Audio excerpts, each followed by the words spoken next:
About surrealism in the cinema art. Well, when I developed myself and my personal style, I've never think so much about this particular art is like a factor to me.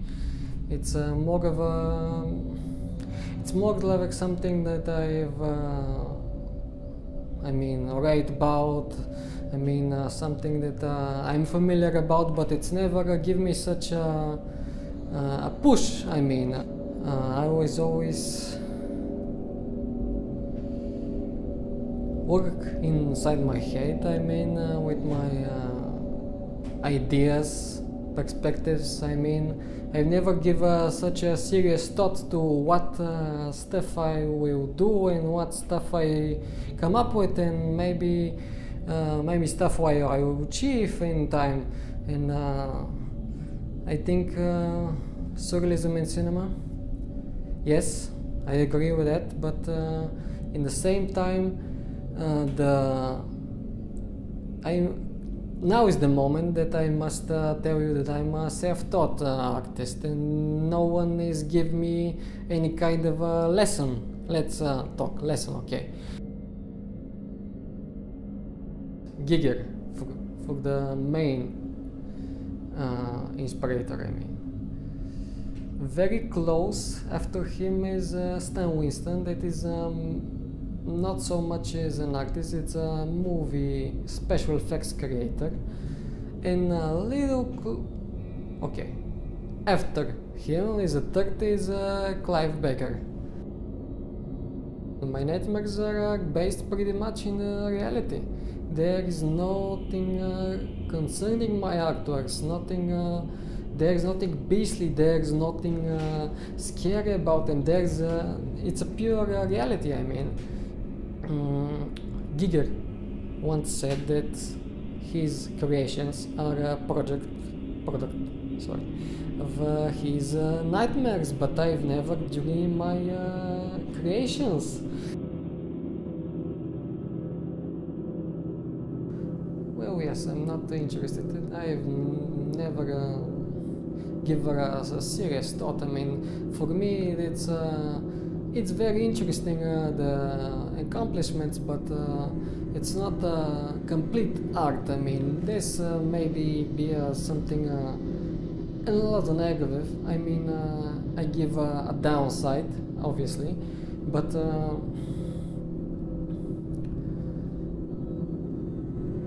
I think you can, you must create your artworks with your some basic sensors. Your hands. You don't have to use computer programs. I never look at the finish of some computer, let's call it masterpiece. I never felt the depth. The art. I can never. This thing cannot enter my soul, in my heart, and this is my opinion. Let's start from the beginning. I'm 5 years old. I'm never been good so much in sports or some outside activities, so I've looked inside. Maybe, yes, inside. When I was 8th grade, I want to participate in this kind of school. But I was failed dramatically in drawing. To this day, I'm completely empty in this kind of thing. It's unnatural, I accept that, but in the same time it's true. I was going to this kind of lessons, but there's some images that I have to create, some vases, some fruits, that I have to draw them with perspective, with to be real, like 1-on-1.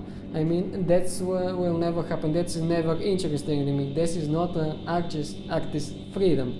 It's more impressive that I can come up with this kind of designs without sketches, without something that I have drawn, and then when I have the time to produce in completely in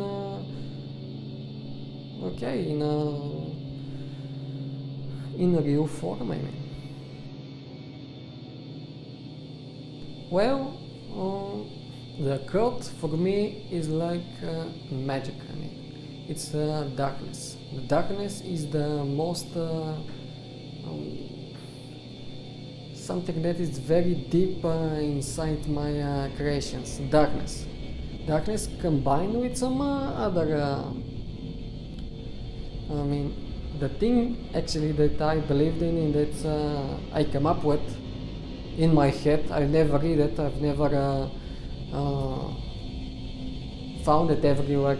There is the idealized darkness. I mean, this is the creations that we put this energy, this specific energy, but with dark and these dark features. I mean, the occult. Well, it's also for me is like fairy tales. I mean, you read about you read the fairy tales to your children. I mean, at night, the darkness. I mean, it's also there's when the magic happens. I mean, the magic is always in the shadows. There's always been the shadows. There is not something that we're doing right now. Well, and also yes, I've read a lot of occult literature, some about things that are more effective to us, like the Masons, the Illuminati, something like that. Their rituals, I mean, their symbolism inside. It's an unconscious thought. I mean, I can never give it to you layer by layer about what I'm doing. It's all a mixed up. It's a mixture about idealized darkness.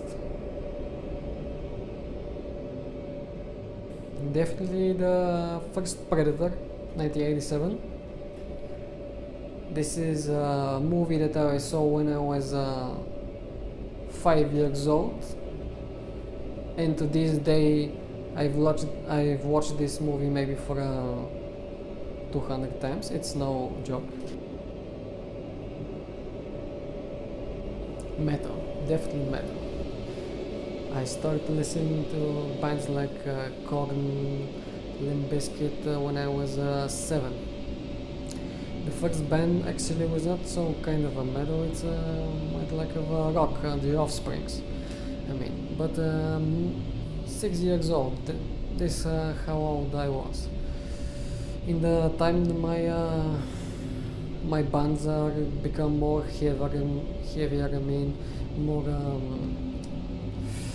yes, when I was 10 I became to listen a lot of Slipknot, and by this date the Slipknot is my favorite band, mainly because the theatricality they put into their music, the masks, the costumes, I mean everything is so unique and so I want someday to contribute to these bands if I have this opportunity, of course. Well, I was 5 years old when I first was watched Batman. Then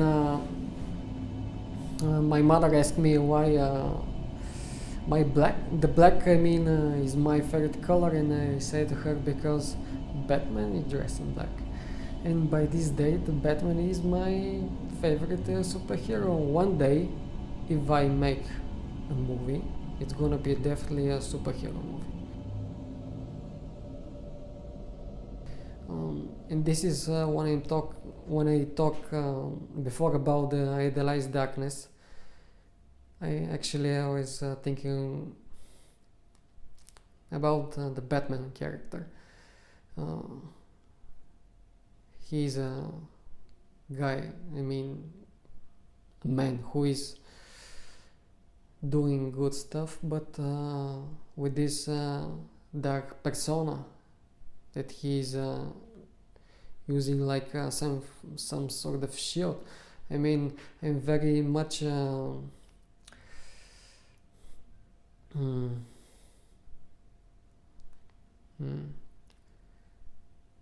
I mean, we all wear masks, is it? Right.